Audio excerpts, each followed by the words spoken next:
기도합니다. 오전에도 생명의 말씀을 허락하사 이 세상을 말씀으로 살아가도록 은혜 베푸셨고, 오늘도 저희를 다시 불러 생명의 말씀을 허락하사 힘든 세상을 주와 더불어 함께 살아가게 하시는 주님께 감사를 드립니다. 은혜 받고 우리 현실에 나가 삶을 살아갈 때에 주와 더불어 함께 살아감으로 힘든 삶이 쉽고 우리의 짐이 가벼워서 세상 살아가는 것이 기쁨이 있고 즐거움이 있고 행복이 있도록 주님이 축복해 주옵소서. 어려움을 당할 때마다 주를 의지하고 주께 간구하고 살아가므로 더욱 우리의 삶의 길이 평탄하게 하시고 행복하게 하옵소서. 질병으로 힘들어하는 박찬순 성도에게 은혜 베푸사 이 항암 치료를 잘 감당해내고 좋은 결과를 볼 수 있도록 주님이 은혜 베풀어 주시옵소서. 주치의 선생님에게 지혜를 주셔서 한 점의 실수도 없이 환자에게 가장 적절한 치료를 할 수 있도록 은혜 베풀어 주옵소서. 오늘도 참여한 모든 분들 병들고 약한 것을 고쳐주시고 또 여러 가지 힘든 문제를 은혜 받고 잘 이겨나갈 수 있도록 은혜 베풀어 주시옵소서. 예수님의 이름으로 기도하옵나이다. 아멘. 빌립보서 2장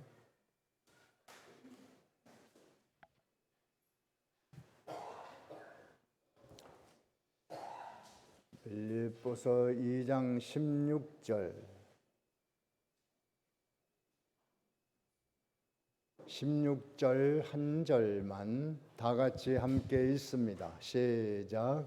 생명의 말씀을 밝혀 나의 다름질이 헛되지 아니하고 수고도 되지 아니하고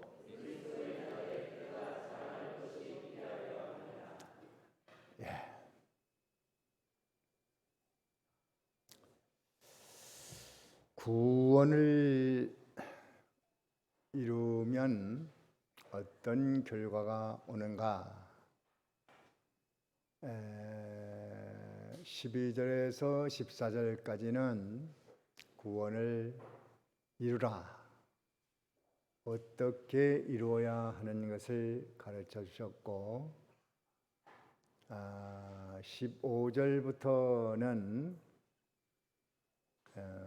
구원을 이룬 결과가 이러하니 잘 이루어라, 그런 말씀입니다. 빌립보서를 기록할 때에도 바울이 의도하는 목표가 있었습니다. 그것이 바로 구원을 이루라고 하는 거기에다가 목표를 두고 이 말씀을 기록했다고 봐도 틀린 게 아닙니다. 우리는 그 인생 사는데 또 신앙생활하는 최종 목표가 무엇인가? 그 목적 설정을 제대로 해야 그 시간이 흐르면서 완성돼 나갈 수 있습니다. 그래서 이 성경에도 그렇게 돼 있고 빌립보서에도 그렇게 돼 있기 때문에 우리 인생의 최종 목적은 구원을 이루는 것이다. 지금 예배에 참여하고 오전에도 나오고 오후에도 나오고 기도하고 믿는 일하고 헌금하고 예배하고 찬송하고 하는 그 목적이 뭔가, 최종 목적이 뭔가, 어떤 목표에 도달하려고 하나. 그래, 우리 신앙생활의 최종 목적을 구원을 이루어야 되겠다. 그것이 하나님의 뜻입니다. 자, 인생의 최종 목표가 뭐라고요? 구원을 이루는 거예요. 신앙생활의 최종 목표가 뭐예요? 구원을 이루어 가는 거예요. 그 목표 설정이 잘못되면 할수록 잘못됩니다. 그래서 성과가 목적이 아니에요. 성과. 무슨 선교다, 부흥이다, 교회 짓는 거다, 무슨 별일 다 해도 성과 자체의 목적을 두면 하고도 망합니다. 그 기독교 복음 선교의 교주 정명석이 성경을 1000번을 읽었다고 그래. 1000번 이상을 읽었다고 그래. 1000번. 그래서 신도들이 뭐라고 성도를 꿰는고 하니, 성경을 1000번 읽은 분이 있는데 그런 분 한번 만나보겠냐고 그런다는 거예요.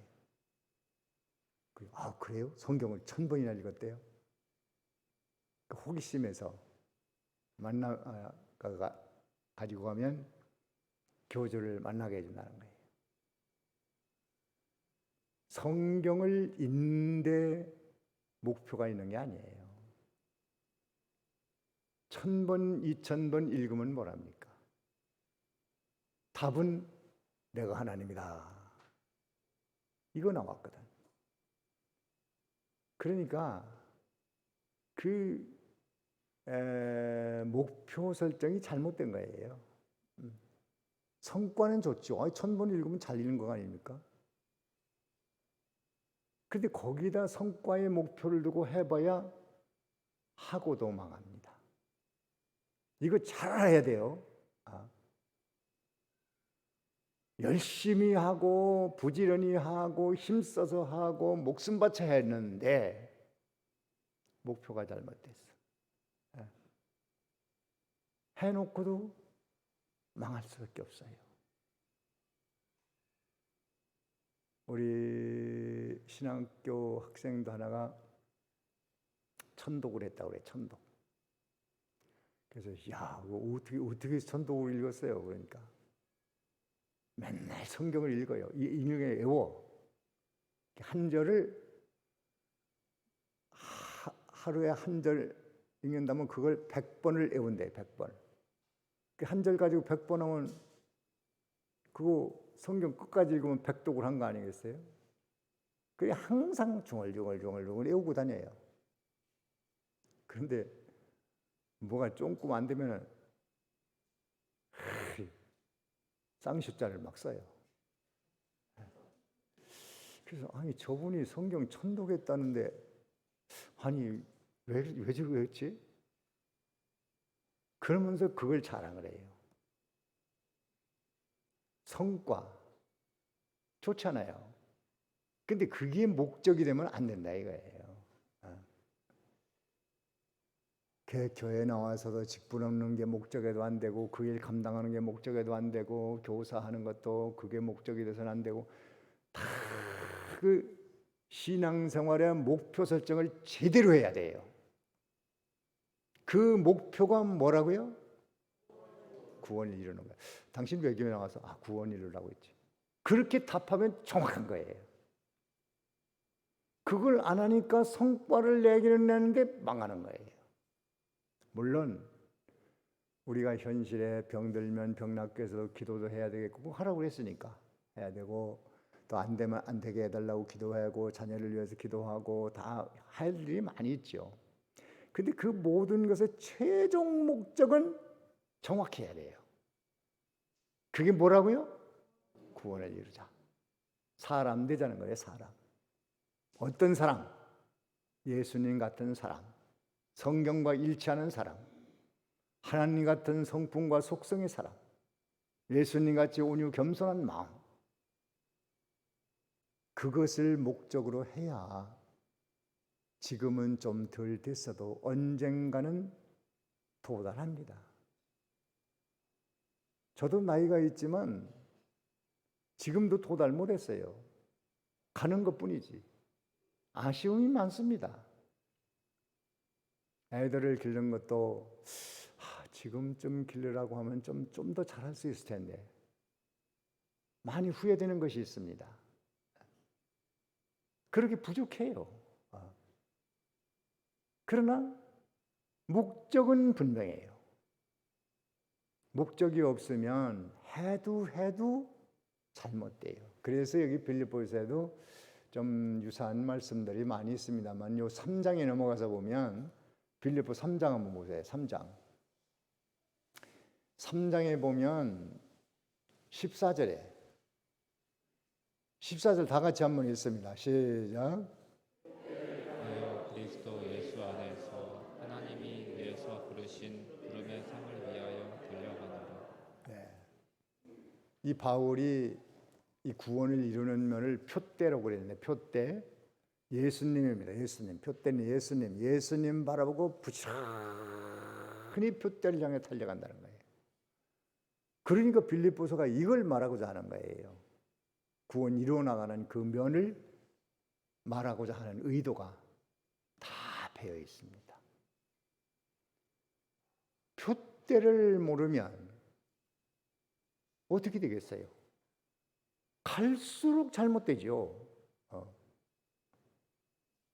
선교를 많은 사람을 돌아오게 했다고 해도 그 선교를 해서 구원받은 사람은 좋지만 선교 한 사람은 성과주의로 나가면 자신은 실패한 겁니다. 바울은 그렇게 하지 않았다.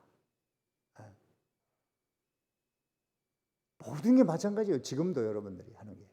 또 여기 고린도전서에 보면은 고린도전서 한번 찾아보세요. 고린도전서 9장에 보면 9장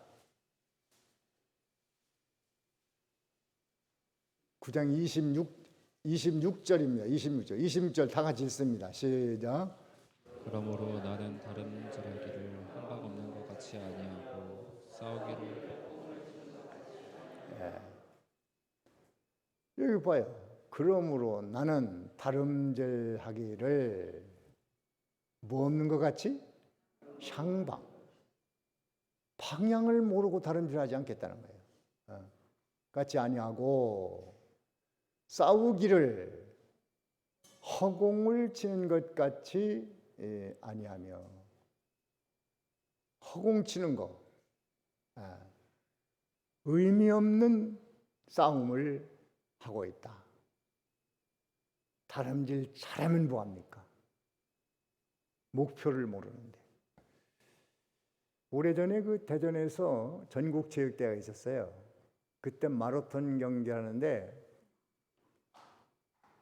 1등으로 달려오는 사람이 동양백화점인가요? 거기서 충무체육관 쪽으로 달려야 되는데 딴 방향으로 달렸어요. 1등이 그렇게 가니까 2등도 또 따라갔어. 3등도 따라갔어. 근데 4등은 그 길이 아닌 걸 알았어요. 미리 알아놨어요. 그래서 4등 하는 사람이 충북체육관 방향으로 계속 달렸어요. 근데 1, 2, 3등은 딴 방향으로 이렇게 한참 가다 보니까 길거리 응원하는 사람도 없고 좀 이상한 거예요. 그래서 보니까 잘못 온 거예요. 다시 되돌아와서 또 달려가니까 4등 뒤로 간 거예요. 그래 그것 때문에 항의도 많이 하고 그랬는데 그거 안 됐습니다. 4등이 1등에서 금메달 탔어요. 그때. 달리기는 열심히 달렸는데 목표를 몰랐어. 향방을 몰랐어. 허공을 쳤어. 근데 신앙생활도 그렇게 되기 쉽습니다. 목적을 분명하게 가진 사람은 좀 더딜 망정 언젠가는 거기에 도달할 수 있어요.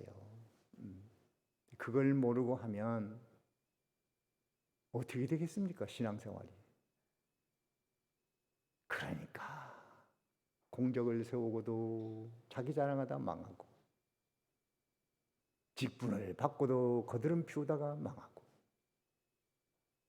연조를 자랑하다가 또 성장이 멈춰서 망해버리고. 이게 지금 가다가 성장이 멈춰도 큰일 납니다. 나이가 들어도 신앙은 멈추면 안 됩니다.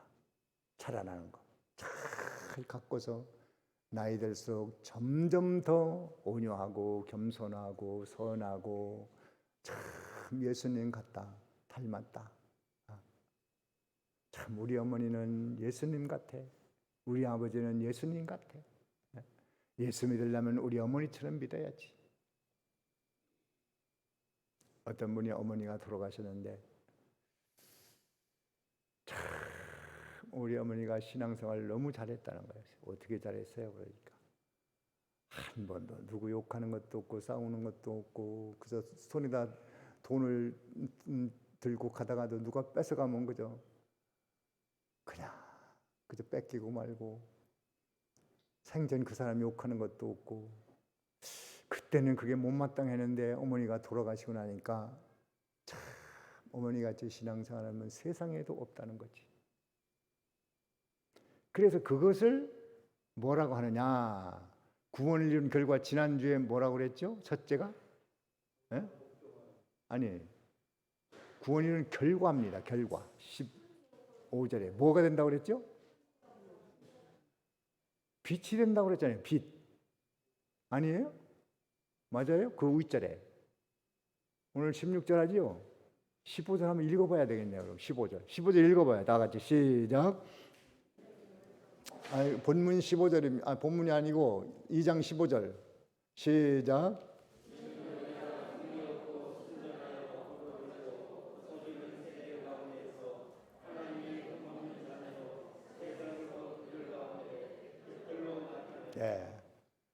빛이 된다는 거예요. 빛. 그래서 구원을 이룬 결과, 열매는 빛이 된다. 빛. 흠없고 순전해서 어그러지고 거스리는, 이 세상은 다 어긋났어요. 하나님과. 또 거슬려. 그것이 어디서부터 생겼냐면 우리 마음에 있어요. 우리 마음에 하나님과 어긋났고 거슬렸고 그런 게 많이 있거든.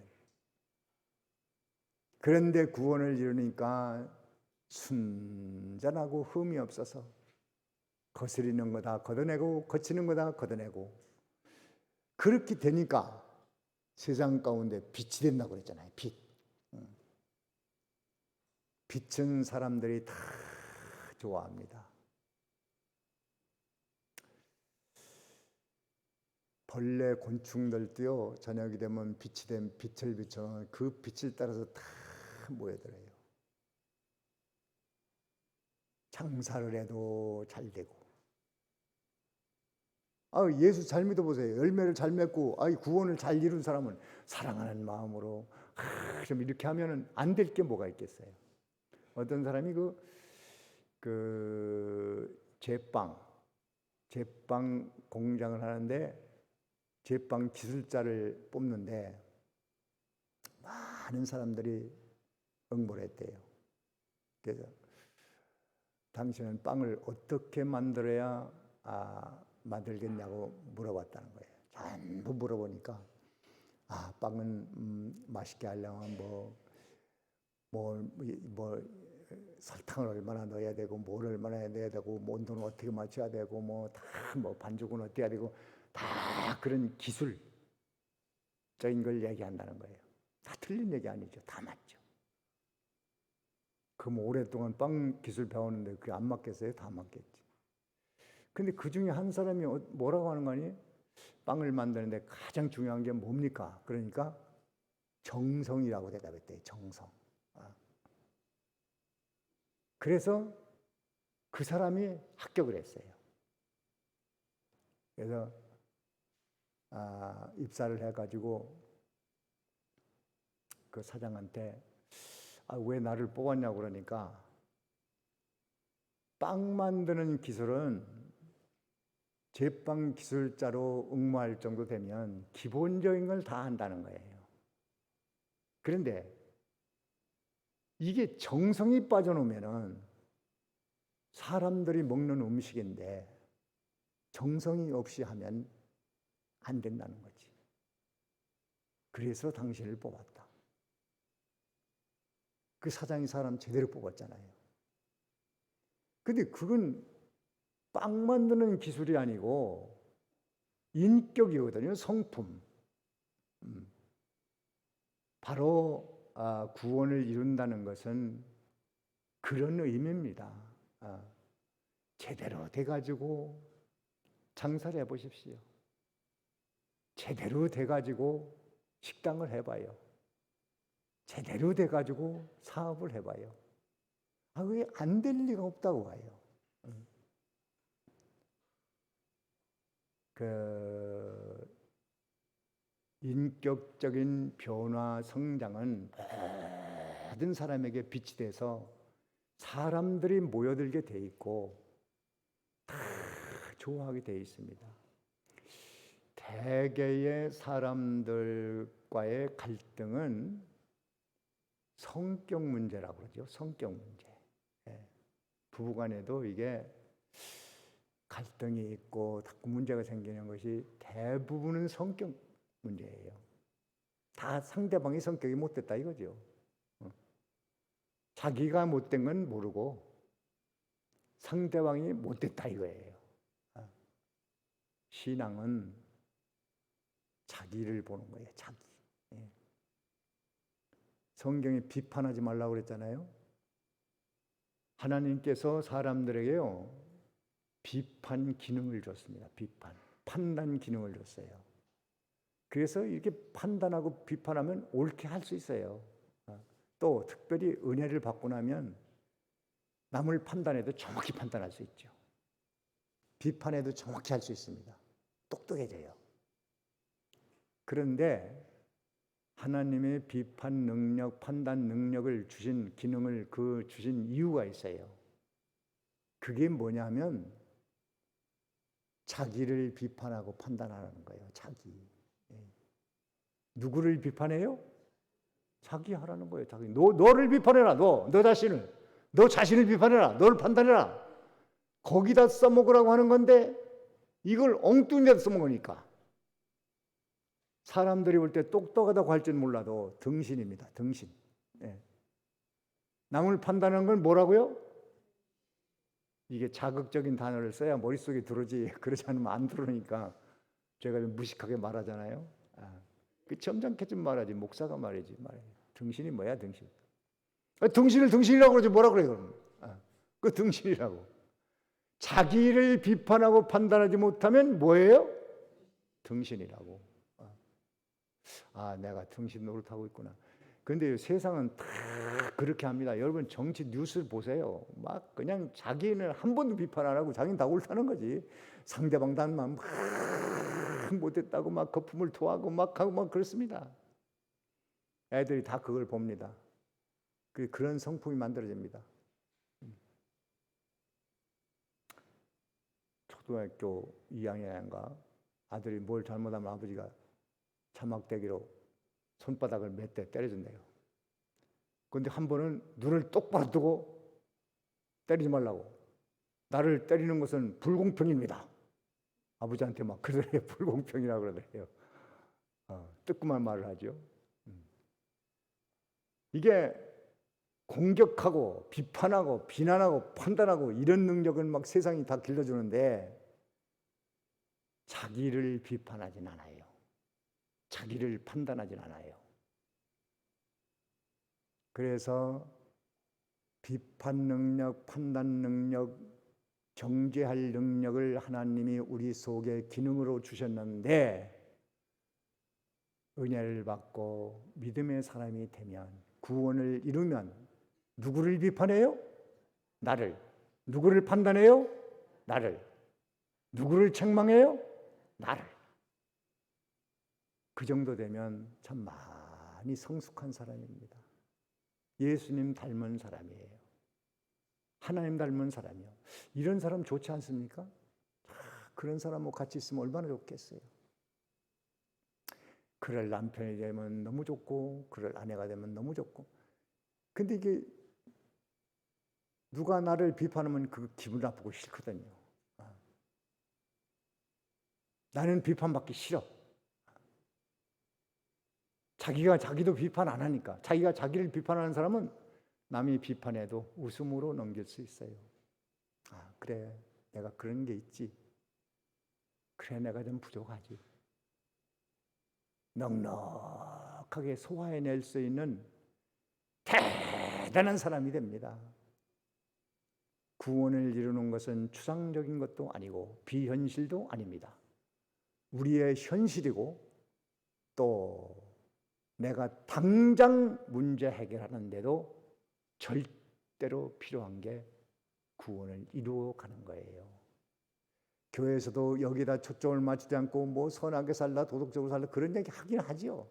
그런데 최종 목표가 아니요. 그게 최종 목표는 많이 전도해서 몇 사람 불러오고 뭐하고 또 뭐하고 선교하고 뭐 헌금 내고 교회 짓고 그러고 이번에 목표는 몇 명, 1,000명, 몇천 명, 3,000명 막 해놓고 막 거기다 막 몰아붙입니다. 그래가지고 성과 올렸으면 또 그걸 가지고 최고인 줄 알고. 그러니까 성과를 올린 사람들은 대단한 사람으로 알지. 자기가 빵점입니다. 빵점. 자기 잘하는 일을 하지 않고 성과 위주로 한 것은 성과 올려놓고도 망하는 거예요. 성과는 하나님 혼자 하셔도 다 잘해요. 혼자 해도 다 할 수 있어.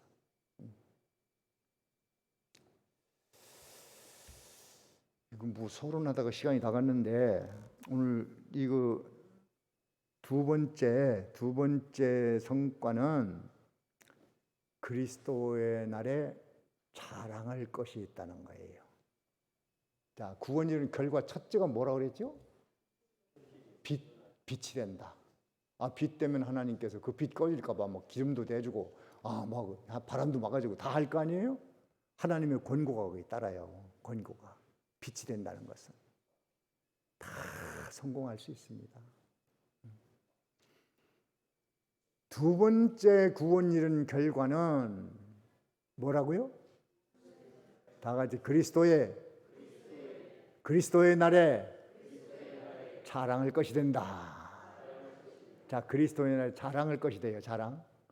참, 그날에 가서 10골 권세도 차지하게 하고 12지파를 심판한 심판 권세도 주시고 또 면류관도 주셔서 예수를 자랑한 사람 자랑의 면류관도 주고 또 의의 면류관도 의롭게 산 사람 뭐 이런 면류관을 쏴라. 썩지 않는 세상 것을 썩는 세상 것을 바라보고 살지 않고 썩지 않는 생명을 길을 걸어갔으니까 썩지 않은 면류관도 받아라. 시들지 않는 것을 보고 살았으니까 시들지 않은 면류관도 받아라. 금면류관도 받아라. 생명의 면류관도 받아라. 그걸 가지고 영원히 누리고 살아라. 또 세상에서는 더 해주겠다. 더 해줄게. 너 뭐 필요하지? 너 뭐 지금 필요해? 그게 내가 줄게. 걱정하지 마. 무엇을 먹을까 입을까 마실까 걱정하지 마. 내가 다 줄게. 차요한 목사님이 강원도서 그 목회하실 때 굉장히 어려웠대요. 개척기 하는데. 그 사모님이 저녁에 여보 내일 아침에 아침 할 쌀이 없어요. 근데 저녁에 어디가 쌀을 구할 수도 없고 이제 어떻게 이제 할 수 있는 건 기도밖에 없으니까 강단에 가서 열심히 기도를 하는 거. 새벽에 보니까 마당에서 뭐가 쿵 하는 소리가 나더래요. 그래 나가보니까 방앗간 하는 그 분이 쌀을 한 가마리를 갖다가 지게에다 지고서 마당에다 쾅 내려놓으면서 목사님 이거 밥해 잡수시오. 그러다는 거예요. 아니 예수도 안 믿고 방앗간 사장인데 어떻게 알고 그걸 그렇게 했겠죠? 그 누가 하신 거예요? 하나님이 하셨어. 그렇다고 또 농사 짓지 말고 오늘부터 또 뭐 기도만 하면 안 돼요. 그렇게 하라는 얘기가 아니고 이건 정말 어쩔 수 없는 일이지 않습니까? 그 사정을 누가 아셔요? 하나님이 아십니다. 더 해줄게. 더 해줄게. 아름다운 소산을 먹게 해줄게. 그것이 바로 멸류관 상급 그리스도의 나라 자랑거리로 끝나는 게 아니고 세상 것이 다 걸려 있는 겁니다. 걸려 있어요. 그래서 여기 16절에 바울은 생명의 말씀 밝히는 일 잘했고, 달려갈 길 잘했고, 수고하는 일 잘했고, 지나고 보니 헛된 일이 아니었구나. 복음 증거하는 것도 헛된 일이 아니었고, 또 열심히 다름질한 거, 믿음 생활 열심히 한 거, 수고하고 애쓴 거 다 헛된 것이 아니고 다 그리스도 예수 나라의 면류관이구나, 상급이구나. 그날에 가서 자랑거리가 되었구나. 그리고 세상의 모든 것을 다 주님의 뜻대로 더해 주시는 것으로 받았구나. 참으로 위대한 신앙 고백, 진리의 말씀입니다. 그렇기 때문에 우리는 오늘 꼭 기억해야 될 말씀. 여러분, 신앙생활의 최종 목표가 뭡니까? 맞습니까? 그렇게 정했습니까? 그래서 그것을 소원 삼으라는 거예요. 13절에 소원. 그래서 그 말이에요. 당신 신앙생활은 소원이 뭐야? 답해보세요. 신앙생활의 소원이 뭡니까? 최종 목표가 뭡니까? 네, 그것을 위해서 구역장도 하라고 그러고, 장로도 하라고 그러고, 권사도 하라고 그러고, 전도들도 하라고 그러고, 신방도 하라고 그러고, 헌금도 하라고 그러고, 찬양도 하라고 그러고, 찬양대도 하라고 그러고, 지휘자도 하라고 그러고, 다 그런 걸 맡겨서 네가 좀 더 사는 사람으로 변화돼 봐. 예수 믿는 사람처럼 변화돼 봐. 온유 겸손한 사람이 좀 돼 봐. 네 성깔 좀 고쳐. 이렇게 하는 거예요. 그 목표를 나의 소원 삼고 오늘도 기도하여 그리스도 예수의 날에 자랑거리를 만드는 여러분이 되어지기 바랍니다. 여기까지 하고 잠깐 기도합니다. 다 같이 내가 뭘 들었지? 내 목표는 뭐지? 내 소원은 뭐지? 그리스도의 자랑거리는 뭔가? 한번 기도해 봅시다. 잠깐 동안 기도합니다.